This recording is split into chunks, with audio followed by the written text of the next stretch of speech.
It's an end of an era, as Barclays operated in Africa for more than 100 years. It's a strong brand with a price tag in the region of $5 billion. But with an uncertain global economic environment, it might be a while before a sale. Banks globally are under pressure from a capital requirements point of view because of a soft interest rate environment, and bearing in mind that globally interest rates are still nearly zero, and we've seen negative interest rates in Switzerland and Japan. Former Barclays chief executive Robert Diamond's name has been thrown in the hat. Diamond has been on an acquisition trail in Africa.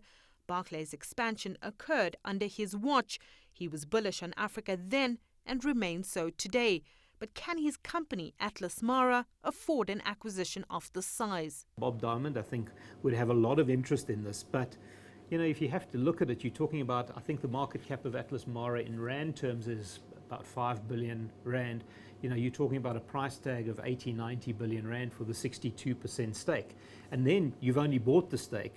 Now you've still got to satisfy the regulators. It's also an affordability issue locally. A merger with a South African bank will create a monopoly.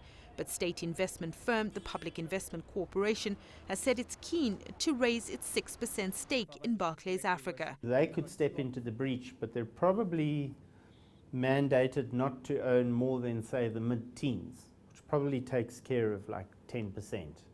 So then you're stuck with many other institutional shareholders in South Africa who probably would step into the breach, but it wouldn't be immediate. Those that can fund this deal will also need to convince regulators.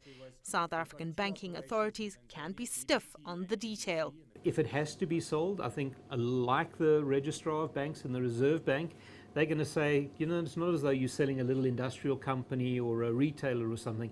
They want to know who's behind it. They want to know what balance sheet have you got, so that if we hit another global financial crisis and a recapitalization is necessary, do you have A, the attitude for it, B, do you have the capacity for it, both from a capital point of view and possibly from a funding line point of view. China is also being mooted as a potential investor, but China's ICBC already holds a 20% stake of South Africa's Standard Bank, and the investment has yet to deliver on the desired returns. This sale also presents an opportunity for an empowerment deal, which will mean a first black-owned South African bank.